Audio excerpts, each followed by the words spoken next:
يا صباح الفل، يا صباح النشاط، يا صباح الطاقة الإيجابية على أحلى أخوات وأحلى متابعين في الدنيا. وحشتوني جدا جدا من آخر فيديو نزلته معاكم. النهاردة جايه لكم فيديو جديد، روتين جديد في يوم في حياة أم ل3 أطفال. النهاردة ببدأ الفيديو معاكم إن أنا بشكر كل واحدة، كل أخت وكل مامي دخلت عندي القناة، شرفتني ونورتني، وبجد وجودك على راسي. أتمنى إن انتوا إن شاء الله تدعموني ونوصل كده الفيديو ان شاء الله لاكبر عدد من اللايكات. ولو انت يا ست الكل مش مشتركه عندي في القناه، ما تنسيش تشتركي عندي في القناه وتفعلي زر الجرس عشان يوصلك كل فيديو جديد انا بنزله. نبدا الفيديو بالصلاه على الحبيب، اللهم صل وسلم وبارك على سيدنا محمد وعلى اله وصحبه اجمعين. بصي بقى يا ست الكل، النهارده ده يوم من ايام العيد، تمام؟ كنا خلاص بقى فصلنا من اللحمه والممبار والكبده وكل الحاجات اللي اتاكلت في العيد دي خلاص. فحبينا نقضي يوم كده اقتصادي خفيف لطيف ظريف، ان شاء الله يعجبكم. عملت ايه بقى في اليوم ده؟ اول حاجه طبعا عملتها لازم كوبايه النسكافيه. كنت عامله قرص طريه كده بالسمنه الفلاحي، تحفه تحفه تحفه بجد، دايبه. ساعات باكلها كده بالجبنه وساعات باكلها كده من غير حاجه خالص. اما الولاد ساعات بعملها لهم برضو يا اما بالجبنه يا اما بالنوتيلا، بيحبوها جدا بالنوتيلا، بتبقى جميله برضو. بس ان شاء الله هبقى اشارك معاكم طريقتها في مره تانية في الفيديوهات اللي جايه. بس فبعد ما فطرت بقى واخدت واحدتين من القرص كده وشربت النسكافيه التمام بتاعي، وقلت افوق وندخل بقى على الشغل بتاعنا. طيب هتعملي ايه الغدا بقى يا مامة مالك؟ هتعملي ايه؟ دخلت طلعت لفه جلاش وطلعت كل الجبن اللي عندي في التلاجة. كان عندي جبنه شيدر، وكان عندي جبنه اللي هي بالزيتون، وكان عندي جبنه ساده، كان عندي ميكس كده من الجبن يعني، وفي جبنه رومي برضو. اللانشون انا ما استخدمتوش يا بنات، يعني انا طلعته بس لا ما استخدمتوش، لان انا في العادي بعمل الوصفه دي بصراحه ما بحطش فيها لانشون، فما حبيتش ان انا اعمله يعني فيها عشان ما يغيرش طعمها. يعني انا بعمل فطيره الجلاش دي بعملها ميكس جبن كده بدون اي اضافات، ولا خضار ولا لانشون ولا فراخ ولا اي حاجه، هي ميكس جبن بس، وبتبقى تحفه ومشبعه جدا جدا وتغيير. يعني هي يوم بيتقضى بصراحه، ووجبه اقتصاديه يعني. وبضيف كمان معاهم حبه موتزاريلا. بفرد لفه الجلاش زي ما انتوا شفتوا كده، بيبقى نصها لبره ونصها لجوه، ومش بغرق سمنه يا بنات زي ما انتوا شايفين. انا مسيحه السمنه وبحط حاجه بسيطه جدا ما بين كل طبقه والتانيه، مسحه خفيفه جدا بالفرشه كده. وبعد كده بحط الميكس الجبن بتاعي وبديها رشه بسيطه جدا من الكزبره، تمام؟ هي كده كده الجبن اصلا مش مالحه، فهي برضو مش بتبقى مالحه، بتبقى حلوه يعني، الكزبره بتديها طعم حلو جدا.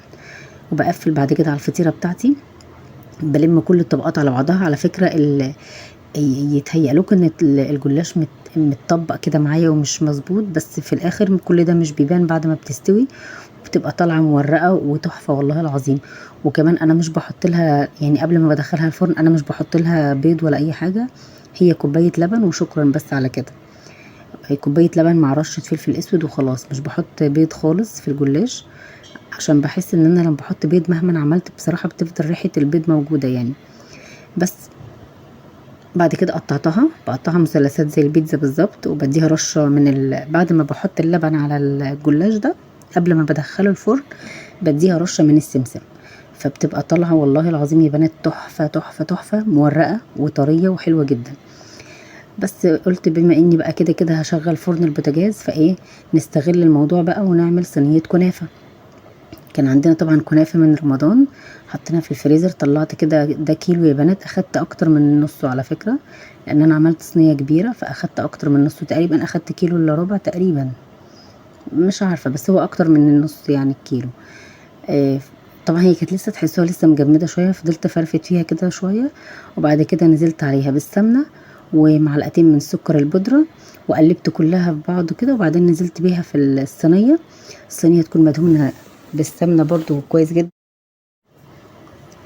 وبعد كده بفضل اضغط على الصينيه بصينيه تانية او بايديا عادي، وعشان تبقى كلها متماسكه في بعضها. انا كان نفسي بصراحه اعملها كنافه محشيه بالقشطه الكدابه دي اللي هي المهلبيه اللي بيعملوها، بس بصراحه ما الوقت ما اسعفنيش، وانا كنت مستعجله عشان بحضر الغدا وفي نفس الوقت عايزه اعمل حلو، فاللي هو عايزه انجز نفسي يعني. فقلت خلاص نعملها ساده المره دي، والمره الجايه نعملها بقى بالمانجا، نعملها بالقشطه. بس يا بنات خلصت الصينيه كده، خلصت الكنافه فككتها من بعضها، وهبدا دلوقتي ارصها في الصينيه معاكم وندخلها الفرن هي والجلاش مع بعض. طالما كده كده هنولع الفرن، فنستغل الموضوع ده ان انتي ما تولعيش مثلا على صينيه واحده، لا اعملي حاجه تانية بالمره، فايه نبقى استفدنا كده كده الغاز بقى، شغلتي الفرن وشغلتي غاز واستهلكتي غاز، فنستفاد بالمره من كل الحاجات دي. نزلت عليها بالسمنه، وفضلت ادعك فيها كده السمنه بالسكر بالكنافه كلها في بعضها. بعد كده هنزل بقى بيها في الصينيه دلوقتي.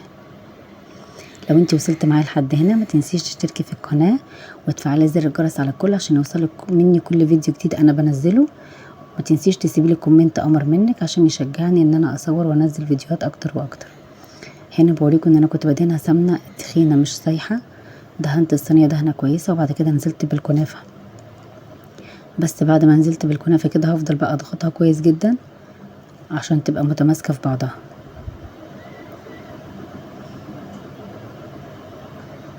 بس انتوا تحسوا شكلها طبعا ايه مش متناسق قوي، بس انا كده كده لما بنزل بالصينيه وافضل اضغطها بتبقى كويسه.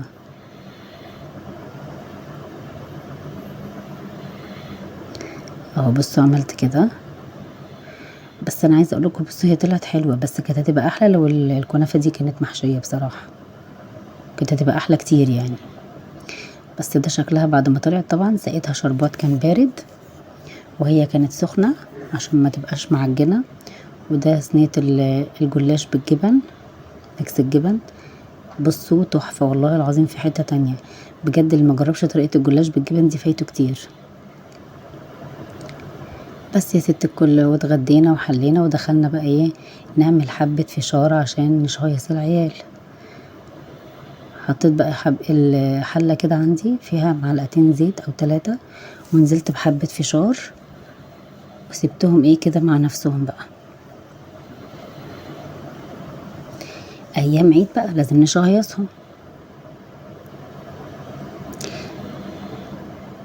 اتمنى يا بنات ان الفيديو يكون عجبكم وتكونوا استفدتوا منه ولو بمعلومه صغيره. ما تنسيش تصلي على النبي في الكومنتات وتسيبي لي كومنت امر منك عشان يشجعني ان انا اصور وانزل فيديوهات تانية كتير. وبجد انا بشكر كل اخت وكل مامي جديده نورتني في القناه. وجودكم ده احلى حاجه في حياتي، واتمنى ان انتوا تدعموني وتوصلوا الفيديو اكبر عدد من اللايكات.